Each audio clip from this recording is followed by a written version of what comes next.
घालू शकत नाही, तसं या विश्वातील कुठलीही घटना देवा तुझ्या इच्छेविरुद्ध होऊ शकत नाही आणि तुझ्या आज्ञेशिवाय ती कधी झालीच नाही.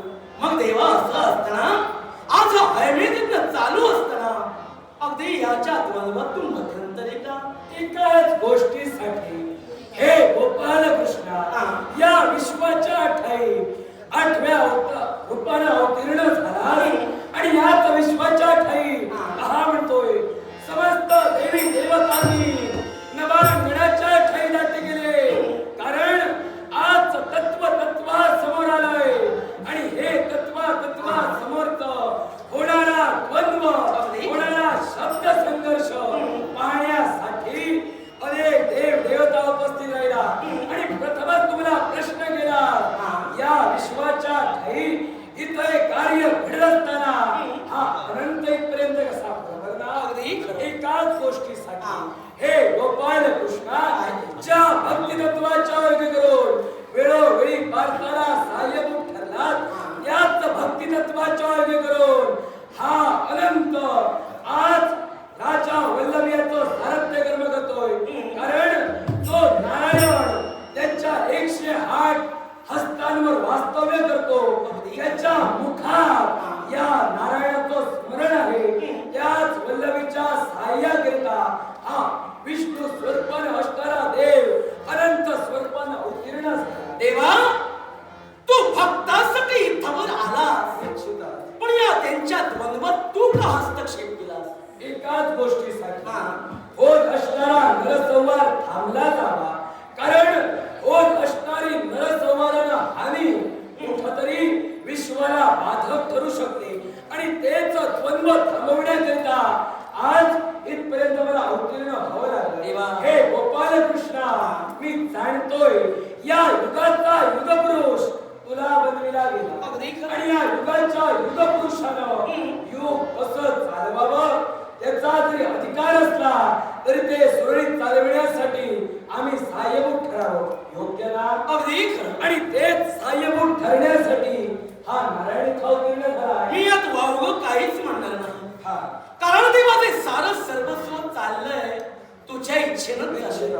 ज्यावेळी कृष्ण अवतार मला तू दिलास त्याच वेळी भगवंत तू हाती तुझ्या असणारे शस्त्र सारी अस्त्र तू माझ्या हाती बहाल केली. आणि देवा या विश्वात तू या द्वापार युगात शस्त्र हाती घेणार नाही हे तुझे शब्द ना? होय. मग असं असताना सुद्धा भगवान तू आज शस्त्र का बरं हाती घेतलं? एकाच गोष्टीसाठी या विश्वाच्या ठाई मी राजा वल्लभीला सांगितलं होतं कोणतंही शस्त्र मी हाती घेणार नाही. पण शस्त्र हाती घेऊन मी प्रहार करणाभूत झालो नाही. कारण प्रहार जर मी केला असता तर विश्वप्रलय सुद्धा निर्माण झाला असता याची पूर्ण जाणीव आहे. फक्त होती म्हणून शस्त्र स्वाती धरलं, वार केला नाही. वार म्हणे तू केला नाहीस, पण देवा शस्त्र हातात धरलं यात काही चूक नाही. कारण तू शस्त्र धरलं हे मूर्तिमंत सत्य अखेर विश्वासमोर आहे. अर्थात कुठतरी काहीतरी अंशी शब्दात बदल हा झाला होय ना? मग देवा सांग, अगदी तू म्हणालास जीवित हानी थांबविण्यासाठी तू हस्तक्षेप केलास, मग तो पांडवांनी अश्वमेधींना आरंभ केला यात चुकलं का? यात चुकलं नव्हे. प्रथम तुझ्या मुखाटे मुखोद्गार निघाले, माझ्या शब्दात बदल झाला. हे गोपाल कृष्णा तुझ्या सुद्धा शब्दात बदल झाला होता. कसा बरं? ज्यावेळी भीष्मानी अर्जुनाच्या घातासाठी बाण सोडत होते त्यावेळी मी युद्ध समय हाती शस्त्र धरणार नाही असे तुझे शब्द इथं बदलले गेले. अगदी रास्त विचारलंस. कारण महाभारती युद्धात मी शस्त्र धरणार नाही हे माझे शब्द होते. मला सांग या विश्वात देव श्रेष्ठ की भक्त श्रेष्ठ? या विश्वाच्या ठाई भक्त देव हे श्रेष्ठ होतं. म्हणजे देवापेक्षा एका मात्रेनं भक्त श्रेष्ठ ठरला गेला. अगदी भीष्माचार्याबाबत तू बोलू लागलास ते भक्त देवा कुणाचे? या विश्वाच्या ठाई ते भक्त तुझे सुद्धा होय ना? मग भक्त ते शब्द सत्य करणं हे कुणाचं प्रेम? भक्ताचे शब्द सत्य करण्यासाठी शस्त्र हाती एवढंच नव्हे, त्या विश्वात देवाच्या शब्दापेक्षा भक्ताच्या भक्तीला अत्यंत महत्व या देवानेच ठेवलं. होय. म्हणून त्यावेळी मी शस्त्र म्हणजे रथाचं चाक उचललं ते फक्त भक्ताच्या इच्छेसाठी. कारण त्यांची प्रतिज्ञा होती, देवा अति महाभारत युद्धात तुला मी शस्त्र धरायला भाग पाडेन. आता तू म्हणालास मी शस्त्र हाती धरिलं पण प्रहार केला नाही. मग देवा सांग रे, मी रथाचं चाक हाती धरिलं पण प्रहार केला का? पण या विश्वाच्या ठाई या विश्वात तुझे शब्द तुझ्या मुखातून वाघेश्वरी निघाली की या विश्वात भक्ताच्या इच्छेसाठी तू शस्त्र हाती धरिलास.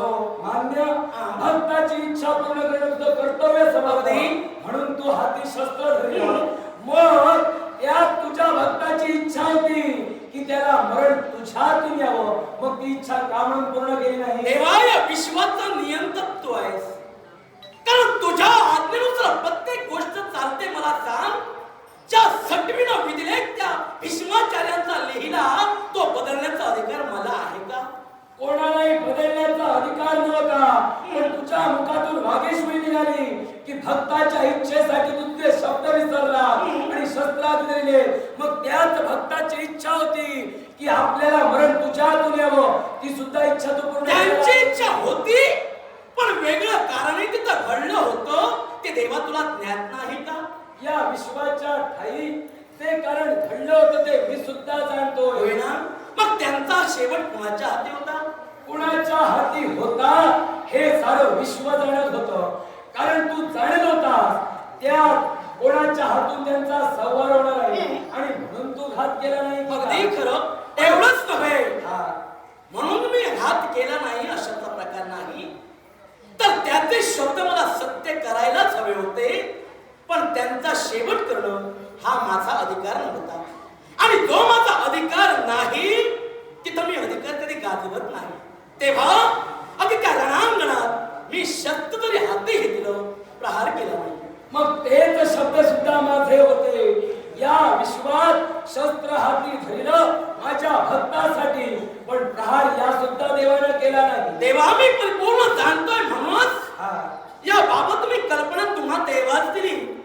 जसा तुमच्या शब्दात बदल झाला तसा माझ्या झाला. कारण तुम्ही म्हणजेच मी आणि मी म्हणजेच तुम्ही तत्व वेगळं नव्हे म्हणून या शब्दाची आठवण करून दिली. पण देवा प्रश्न राहिला तो अश्वमेध यज्ञाचा. या जीवितहानी होऊ लागली म्हणून तुम्ही थांबिता असं म्हणाला. हे गोपाल, यात चुकीचं काय आहे? यात वावगं काहीच नाहीये. पण जी गोत्रात्या घडली होती त्या गोत्रात्याच्या शालनासाठी या विश्वाच्या युगपुरुषानं अन्य मार्ग निवडायला हवा होता. रक्ताचे डाग रक्ताने धुण्यासाठी हा मार्ग का म्हणून निवडला? अगदी रास्त विचारला. अश्वमेध यज्ञ पांडवांनी का केला यालाही कारण आहे. कोणतं? देवा, अरे या विश्वावरील अराजकता ही नष्ट व्हायला हवी. एवढंच नव्हे तर भक्तांचा सखा पतिव्रतेचा पाठी राखा म्हणून या विश्वात मी नटलोय. या विश्वात केलेल्या पापांचं प्रायश्चित्त व्हावं ही पांडवांची दुसरी इच्छा. तिसरी गोष्ट, या विश्वातील सारे अति राज्य एका सूत्रात बांधले जावीत जेणेकरून न्यायनिष्ठा, समता, ममता, धर्मनिष्ठा एका तत्वानं चालणार. आणि याच तत्वाठाई हा अश्वमेध यज्ञ पांडवांना मी करायला सांगितला. देवा, हा तू जर यज्ञ करायला सांगितला असा तर या विश्वाच्या ठाई एक छत्र राज्य व्हावं अशी जर काही इच्छा होती. नम्रतेचे शब्द जर प्रत्येकापर्यंत गेले असते तर नम्रतेनं प्रत्येकाला एक क्षत्रिय राज्य केलं असतं. मग ते नम्रतेचे शब्द का म्हणून होते? हा देवा तुमचा कदाचित गैरसमज असू शकेल. कारण जेवढ्या व्यक्ती तेवढ्या त्याच्या प्रवृत्ती आहेत. प्रत्येक जण आपल्या मनानं वागून आपल्या वृत्तीनं चालणार. प्रत्येकाची बुद्धिमत्ता वेगळी तर प्रत्येकाचं तत्व वेगळे. कारण तेव्हा या विश्वाचा एवढ्या बाजूला राहू दे, पण आपण तत्व मात्र एक आहोत, व्यक्ती दोन आहोत. पण भांडताना आम्ही उलट तत्वानच भांडतोय ना. मग तसं या विश्वातील प्रत्येक राजा आपल्या बुद्धी तत्वानं वेगळा वागला असता तर वेगळा असता तर प्रतिकार करायला होता, पण नम्रतेचे शब्द जर प्रत्येकापर्यंत पोहोचले असते अधिकाधिक नरहानी होणार नव्हती. कारण नम्रतेचे शब्द प्रत्येकाला कळू शकले असते. कारण एवढी नरहानी झाली ही तुम्ही लिहिलेल्या पत्रिकेमुळेच झाली. याचाच भावार्थ एक आहे. तुम्ही म्हणालात लिहिलेल्या पत्रिकेमुळे ही हानी झाली. मला सांगा, जर सुज्ञ राजा जर असता आणि सामंजस्यपणानं ऐकला असता तर त्यांना वैरत्व घेतलं असतं का? देवा, अरे ज्याला अर्थ कळतो ना तो एका अवाक्षरानं अर्थ ठरवितो, आणि ज्याला अर्थ कळून सुद्धा समजायचं नसतो त्याला वाक्य प्रचार नव्हे तर अर्थपूर्ण वाक्य अर्थपूर्ण वागणं झालं तरी तो गैरवृत्तीनं गैरवर्तनानं चालणार. तेव्हा अरे समजणारा चांगल्या वृत्तीनं समजला असता तर ही जीवितहानी झाली नसती. अरे स्वतःच्या मनानं ठरविलं असतं. पांडवांना अगदी राजकर्ते मानून ताती तृण घेऊन जर शरण आले असते तर हे घडलं असतं का?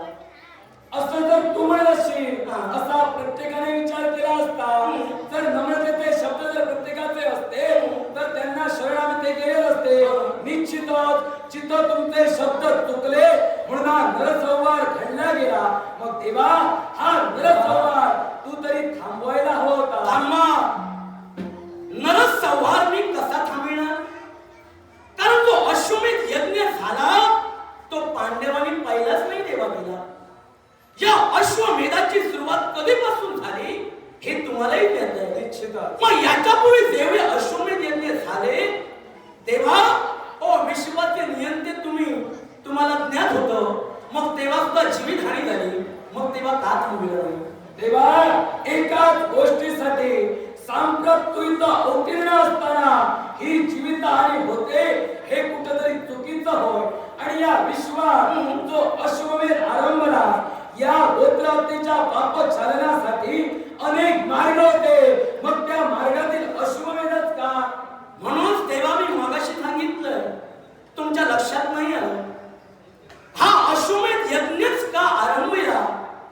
अन्य मार्ग होते ते फक्त समाधानासाठी होते, पण पांडवांना फक्त मला समाधान द्यायचं नव्हतं. या विश्वातील अराजकता मला संपवायची होती. एवढंच नव्हे तर ते पांडवांचे वैर किती आहेत त्या वैरांचा नाश व्हायलाच हवाय. एवढंच नसून एक छत्र राज्य जर झालं तर न्याय निवडा साऱ्यांना एकच राहील, मतभेद कुणात राहणार नाही. म्हणूनच एका सूत्रात सारी राज्य बांधली जावी, न्याय निष्ठा एकच चालावी. म्हणून अश्वमेध यज्ञ केला हे मी तुम्हाला आधीच सांगितलं. गोपाल कृष्णा, हा अश्वमेध कोणत्या व्यक्तीचा आहे तू जाणतोयस ना? कोणत्या याच्यात मोडला जातो हा अश्वमेध? तो अश्वमेध केला. या अश्वमेधात अराजकता ही जागृत होणार म्हणजे वैरभाव जागृत होऊन वैरांचा निष्पथा होणार म्हणजे होणार. पण देवा, प्रत्येक गोष्टीला नीती नियम आहेत. मग त्या नीती नियमांच्या बाहेर हे तत्व चाललंय का? तामसिक वृत्तीचा हा अश्वमेध का निवडलास असा प्रश्न माझा तुला आहे. मग सात्विक वृत्तीचे यज्ञ असताना सुद्धा जिथं तामसिक वृत्ती केली जाते हाच अश्वमेध पापक्षालनासाठी म्हणून का? सत्व गुणासाठी सात्विक यज्ञ का म्हणून नकार दिलास? म्हणजे तुम्ही सर्व एक क्षत्रिय राज्य करण्यासाठी नम्रतेचे शब्द तुमचे प्रत्येकापर्यंत गेले असते तर तुम्हाला प्रत्येकाला सहाय्य केलं असतं. तेव्हा मला सांगा, एकाच नव्हे राजसू यज्ञाच्या वेळी अनेक राजकर्त्यांनी पांडवांना सहकार्य केलं. त्यावेळी त्यांचे शब्द नम्रतेचे होते. तेव्हा हा बोध तुला घडायला होता. सात्विक वृत्तीच्या यज्ञाचं सात्विक माणूस जर स्वतःचं सहकार्य करत असेल तर सात्विक वृत्तीसाठी या देवानं तामसिक वृत्तीचा यज्ञ करणं हे अनुचित नव्हे का?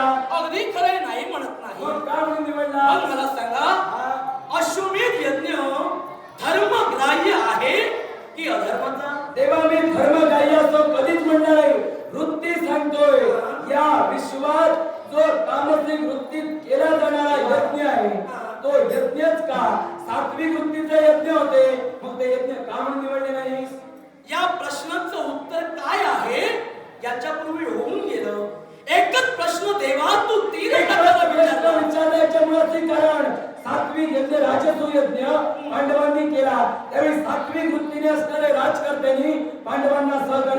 की नाही? केलं ना. मग ते जर सात्विक वृत्तीच्या माणसाने पांडवाला सात्विक वृत्त्याचं सहकार्य केलं तर मग यावेळी सुद्धा सात्विक यज्ञ कर्म करून तो अविर्भाव प्रत्येक देवतेला मिळवून देऊन प्रत्येकाने आपली इच्छा पूर्ण केली होती. मग तामसिक यज्ञ तेव्हा काम निवडा एक छत्र पांडव यावे, पांडवाचे पांडव शास्त्य व्हावे, या मुळाचा हा उद्देश नव्हे. याच्या मुळाशी तुझ्या मनी असणारं कारण आज या नारायणाला सांग ना देवा. तुझ्या मनी असणाऱ्या कारणाची वाच्यता न पुढचा विधिलेख घडणार आहे आणि तेच कार्य मला तुझ्या मुखातून ऐकायचं आहे. देवा, विधिलेख पुढचा बोलणं अगदी योग्य आहे का? विधिलेख पुढचा मला परिपूर्ण करण्यासाठी इथं ते तुझे शब्द महत्वाचे आहे. हे तत्व तुला कळलं पाहिजे आणि सर्व मी सांगेन. म्हणून देवा मी विचारलं, अश्वमेध यज्ञ धर्माचं की नाही. ऐका देवा, ऐकून घ्या. बाह्य नाही, धर्मग्राह्य नाही. धर्मबाह्य नाही आहे. धर्मबाह्य नाही ना? अश्वमेध यज्ञाची निर्मिती कुणी केली? या विश्वाच्या काही देवतांनी केली. म्हणजे कुणी केली? ब्रह्मदेवांपासून झाली. याचं अगदी रूपांतर नव्हे, याचा उल्लेख देवा कशात तुम्ही करून दिला? या विश्वाच्या काही अश्वमेध गडबडी अश्वमेधात बळी दिला जातो म्हणून त्याला अश्वमेध म्हटला जातो. देवा, याचा उल्लेख तुम्ही कशात करून दिला? म्हणजे तो धर्मग्राह्य ठरला जाईल म्हणून नाही. धर्म त्याला मान्यता आहे, पण धर्म मान्यता जरी असली तरी तामसिक वृत्तीचा यज्ञ देवा या सत्वगुणाने का निवडावा हा प्रश्न माझा आहे. प्रश्नाचं उत्तर देईन, पण आधी सांगा ना, या अश्वमेध यज्ञाचा उल्लेख तुम्ही कशात केला जेणेकरून त्याचा आदर्श अखिल विश्व येतंय आणि जेणेकरून त्या आदर्शानं सारे जण चालताय म्हणून ते घडतंय. अहंकाराचं मेधन अश्वमेधात केलं गेलं आणि अहंकाराचं मेधन ज्यावेळी झालं त्यावेळी अश्वमेधाचे आत्मनात आलं. अश्वमेधाचं महत्व तुम्ही म्हणाला, अहंकाराचं मर्दन व्हावं म्हणजे विश्वातील कैक शास्त्रवंत स्वतःच्या ताकदीनं अहंकारित आहेत त्यांचाच मला शेवट करायचा आहे. मग तोच अहंकार पांडवांना झाला की काय? दुसरी गोष्ट, पांडवांना अहंकार झाला तुम्ही कसं म्हणाला? कारण अश्वमेध तुम्ही निवडलात. अश्वमेधनाचा अर्थ अहंकाराचा नाश करणे असं जर असेल तर मग अश्वमेध तुम्हाला अहंकार झाला त्याचा मेधन करायचंय म्हणून की काय? अहंकाराचं मेधन तुम्ही म्हणाला, प्रश्नाचं उत्तर माझ्या बाजूलाच ठेवला. अहंकाराचं मेधन म्हणून त्याचा अर्थ तुम्ही सांगितला. पांडवांचा अहंकार निर्धारण झाला किती वेळा केला हे देवाला ज्ञात आहे. एवढंच नव्हे तर पुढं काय होणार याची जाणीव मला आहे. पण देवा मला सांगा, या विश्वाच्या परब्रह्मामुळे जे वेद निर्माण झाले ते सत्य की असत्याचे पूजन? सत्य. ते धर्माचे की अधर्माचे पूजन? धर्माचे. मग त्या धर्माचे पूजन असतील आणि त्याचा 4 वेदातील काही वेदात या अश्वमेधाचा उल्लेख जर असेल तर त्याचा आदर्श अखिल विश्वातील राजाने घेतला तर ते चुकीचं आहे का? तेव्हा मी काय बोलतोय समजून घे.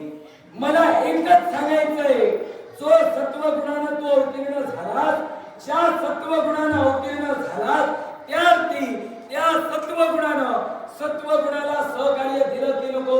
द्यायला हवं. मग ते सहकार्य तुझ्याकडे घडलं नाहीये म्हणून तुला म्हणून मला विचारतोय, सांगा. या सत्वगुणानं तामसिक वृत्तीला प्रेरित का करावं? सत्वगुणानं सत्वगुणाला सहाय्य करायला हवं.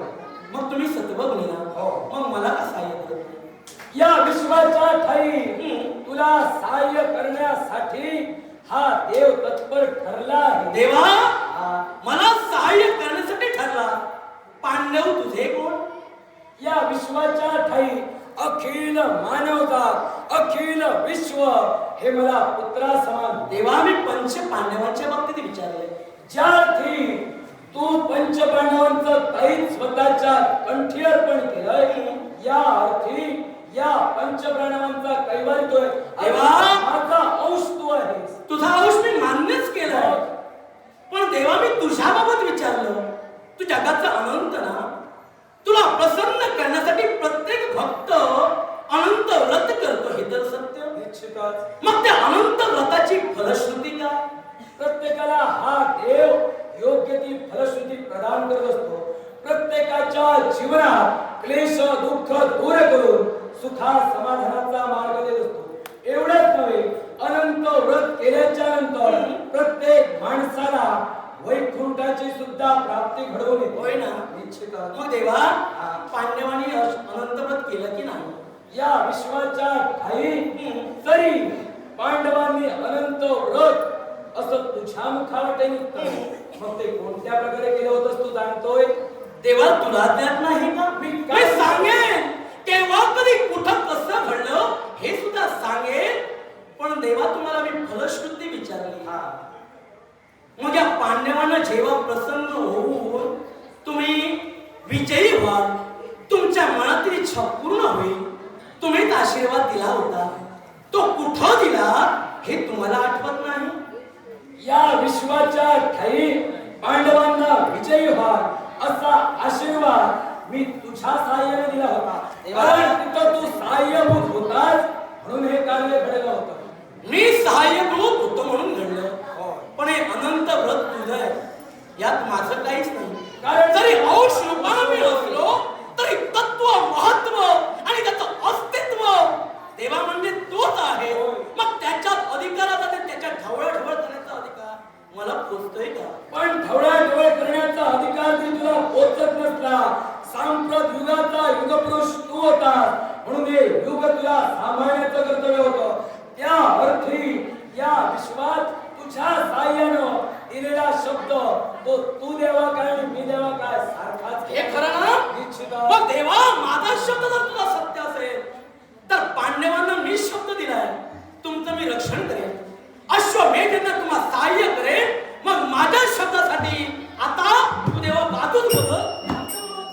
मी तुझ्या समवेत येणार नाही, कारण मी वल्लवीला सुद्धा शब्द दिलाय, तुझ्या बाजूला अनंत उभा राहणार आहे आणि त्याच शब्दाच्या वरी करून तुझ्या समोर अनंत उभा होय. देवा माझ्या समोर तरी तू वैरी म्हणून ठाकला असशील, तुझं तत्व जाणून मी तुला नमस्कार केला. कारण या विश्वातील प्रत्येक गोष्ट ज्या वेळी मी केली देवा तुझ्या अनुदेशिवाय हा कृष्ण कधी वागला नाही. अर्थात हा जो मार्ग दिला तोच तूच मार्ग दिला होता आणि त्या मार्गाचा अवलंब पांडवांना मी करायला सांगितलं. तेव्हा तर त्याच्यामधून देव म्हणून उभा असेल तर पांडवांच्या बघणं मी देव म्हणून उभा आहे. हे गोपाल कृष्णा, या विश्वाच्या ठाई होत असताना नरसंवार थांबवावी तुमची इच्छा नाही का? तर तुमची इच्छा असेल राजा वल्लवीला सांगा, ताती तृण घ्या, पांडवांना शरण या. अर्थात इथं मला हे वैरत्व संपेल, जीवितहानी संपेल. आणि कारण तेव्हा तुझे शब्द हे माझे शब्द, मग माझ्यासाठी तू जाऊन त्याला सांग म्हणजे तो ऐकेल. मग जर वल्लवी जर का शरण आला असेल, अश्व तुम्ही माघारी घ्याल, नरसंवार थांबवाल. एका राजाच्या बाबत झालं तेव्हा मग सांग, अगदी राजा वल्लवी नंतर ते राजकर्ते आहेत त्या साऱ्यांना एका छत्राखाली तू आणशील काय? एक छत्रासाठी यावं, नम्रतेचे शब्द प्रत्येकाजवळ वापरा. प्रत्येक जण तुम्हाला सहाय्यभूत ठराल, पण जर वल्लवी तुम्हाला शरण असाल, तुम्ही माघारी जाणार का? नरसंवार थांबवणार का? तुम्ही जर म्हणालात साऱ्या राजकर्त्यांना आधी पांडवांच्या अधीन करून भारताचे भारतेश्वर करेल तर नक्की हा नम्रतेचे शब्द प्रत्येकाजवळ वापरा. हे अखिल विश्व तुम्हाला सहाय्यभूत ठरेल, याची प्रचिती तुम्हाला आलेली आहे. देवा, प्रचिती जाणून कार्य करा म्हणतोय. मी शब्दांचं नाही सांगत. एकाचा कैवार तुम्ही घेतलात मग त्याच्या बाबत मग साऱ्यांचा का नाही घेत? कारण तुम्ही एकटेच देव नव्हे, तुम्ही विश्वाचे देव आहात. मग या विश्वाचा भार तुम्हाला घ्यायला काय? या विश्वाचा भार मी घ्यावा, पण सांप्रता युगपुरुष तू आहे. या युगपुरुषाच्या ठाई युग कसं चालवावं हे तुझं कर्तव्य नव्हे का? होय ना? मग त्याच्या देवा! मग आज बरोबरी तुझ्या या युगात का म्हणून करतोयस? तुम्ही म्हणालात या द्वापार युगाचा युगपुरुष मी आहे. होय. मग या युगपुरुषात काय घडवावं, धर्मनिष्ठा न्यायनिष्ठा कशी ठेवावी हे मी ठरवणार. त्याच्या ढवळाढवळ करण्याचा अधिकार देवा मग तुम्हाला कोणता इथं नाही. चुकतोयस तू, कारण पूर्ण अधिकार तरी तुझ्या हाती दिलेले नव्हे. युगाचा युगपुरुष म्हणून तू नटला गेला. युग कसं चालवायचं तुझ्या तरी आधी नसतं, तरी सहाय्यभूत आम्ही आहोत. तीन तत्व या विश्वात श्रेष्ठ मानली गेली. या तत्व पत्नी राहू शकत नाही. मग या विश्वात जो गोपाल कृष्ण युगपुरुष भेटला गेला यांना हा नरसंवार स्वतःच्या नेत्रांनी कसा देवा तुला परिपूर्ण ज्ञात आहे. पूर्ण सनातन अवतार पुरुष म्हणून मी घेतलाय. ज्या ज्या पृथ्वी तलावर धर्म उच्चांक गाठे अधर्म उच्चांक घाटे धर्माचा नाश होईल त्याच वेळी या विश्वावरील भुभार मी हलका करणार आहे. देवा असे वरदानी राजकर्ते कैक आहेत त्यांचा नाश मी केलाय आणि कैक राजकर्त्यांचा नाश मला करायचा आहे. कारण या विश्वावरील भुभार हा मला समतोल ठेवायचा आहे. अधर्माचा मला संवाद करायचा आहे आणि ही अराजकता देवा फक्त अश्वमेधच संपू शकतो. आणि याला कारण नर आणि नारायण हे जे अवतार धारण झाले हे नर नारायण हे फक्त करू शकता. हे तुलाही माहिती म्हणजे आहे. अश्वमेधाला प्रतिकार करणारा प्रत्येक राजा अधर्मी होता का? देवा परत फिरून तुम्ही तिथं जाता येताय. मग तू म्हणतोयस अधर्माच्या शालनासाठी तू हा मार्ग निवडला. मग प्रत्येक राजकर्ता अधर्मी होता का? देवा मला सांगा प्रत्येक जण अधर्मी कधी होतो? याचा अर्थ एकच आहे. माणसात वाईट वृत्ती कधी जागृत होते स्वार्थ कधी बाळगतो ज्यावेळी प्रत्येक गोष्ट त्याची इच्छेप्रमाणे होतं. प्रत्येक गोष्टीच्या मर्यादेत तो न राहता स्वार्थ पूर्ण झाला इच्छा पूर्ण झाली की प्रत्येकाला स्वार्थ बाळगतो. तसाच कैक राज करताना शक्ती सामर्थ्याचा अहंकार झाला. मग त्याचं निर्धारण देवा कुणी करायला हवं? प्रत्येक राजकर्त्याला शक्ती सामर्थ्याचा अहंकार झाला होता. अगदी खरं. कोणत्या प्रकारे? देवा तू जाणत नाहीस. नाही तू सांग. नाही. स्पष्ट करतोय. तुम्ही या जाणत विश्वाच्या नाही ठाई का? अहंकार कोणाला चढला की नव्हता याचं निर्मूलन मी करण्यासाठी तत्पर आहे. मग करा. कोणाला झाला होता तो सांग. तुम्ही निर्धारण करा. मग तुम्ही मगाशी म्हणाला तू भागेश्वरी निघाले. अहंकारी होते म्हणून तू निर्मूलन केलं. कोण अहंकारी होता ते सांग. कोण अहंकारी होता ते सांगतो. म्हणून त्यांच्या बाबत मी काय केलं हे तुम्हाला ऐकायचंय. तेव्हा मी सांगेनच ना. पण तुम्ही सुद्धा काही गोष्टी छपून मागं ठेवल्या त्याचा विचार मी नाही केलाय. तरी सुद्धा कैक राज करते. मला सांगा याच्या पूर्वी अश्वमेध जेव्हा झाला चालू झाला त्याच्यापूर्वी कुणी राजकर्त्यानं अश्वमेध यज्ञ केला नाही का? अनेकांनी केले आहे. केले ना. कशासाठी? अनेकांना वेगवेगळ्या कर्तव्यासाठी आपला वेगवेगळ्या म्हणजे अनेक कर्तव्य प्रत्येक यज्ञाच्या ठाई ज्यावेळी संकल्पाचं उदक सोडिलं जातं ते संकल्पाचं उदक ग्राह्य करून पुढे त्या यज्ञाची फलश्रुती त्याप्रमाणे दिली जाते. मान्य आहे ना तुला? मग प्रत्येक राजकर्त्यानं कोणी सार्वभौम सत्ताधीश होण्यासाठी कुणी जर स्वतःचं शक्ती प्रदर्शनासाठी अनेक कारणास्तव अश्वमेध होय ना. हो. मग तो पांडवांचा चाललाय ना तो सार्वभौम होण्यासाठीच चाललाय. मग तोच सांगतोय या विश्वाच्या काही भारताचे भारतेश्वर व्हावे अशी जर का त्यांची इच्छा असेल तर या युगपुरुषानं त्यांना दुसरा मार्ग दाखवावा. देवा माझे शब्द जसे तुझे शब्द आहेत ज्याप्रमाणे अगदी तुम्ही वेगात जसा उल्लेख केला तुम्ही जसा उल्लेख केला जसे नीतिनियम घालून दिलात ना तेच चालताय. आणि अगदी धर्म म्हणजे का तर अश्वमेध आरंभ केल्यानंतर प्रत्येक गोष्टीचं सूक्ष्म अति सूक्ष्मपणे प्रत्येक गोष्टीचं आचरण करणं म्हणजेच त्या अश्वमेध यज्ञाबद्दल बाळगणारा धर्म होय. मग त्यात अगदी जे वैरत्व स्वीकारतील राधे त्यांना एकच पर्याय म्हणजे त्यांचा शेवट हा रणांगणात करावा. ते दातेतून घेऊन शरण येतील त्यांना स्वतःच्या कटात घ्यावं छत्राखाली घ्यावं म्हणून हे सारे सर्वस्व चाललंय. मग देवा मला सांगा हा हैमेत जर करू नये तर वेळ हे तुम्ही चुकीचे बनविला. तुम्ही नाही कदापि हे शब्द येऊ शकत नाहीये. कारण जिथं सात्विक स्वरूपानं सात्विक यज्ञाला जिथं सात्विक यज्ञासाठी प्रवृत्ती केली पाहिजे होते तिथं न करता तामसिक वृत्तीकडे वळला. तिथं अपराध झाला आणि तिथं तामसिक वृत्ती थांबण्यासाठी अनंत तुमच्या समोर हो. मग देवा नाईलाज माझा प्रत्येक प्रश्नाचं उत्तर तुमच्या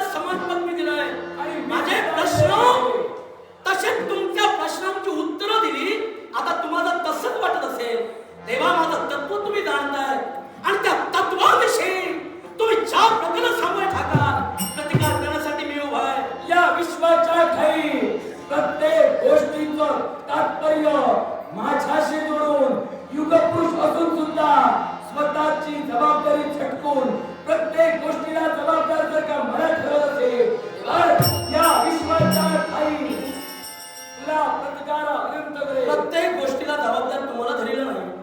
जे सत्य तुम्ही निर्माण केलं ते सत्य तुम्ही बोललोय हे चुकीचं असेल तर तुम्हीच सांगा. मी हे चुकीचं म्हणत नाही. होय ना? मग स्वीकारलं तुमचा आव्हान. मग स्वीकार.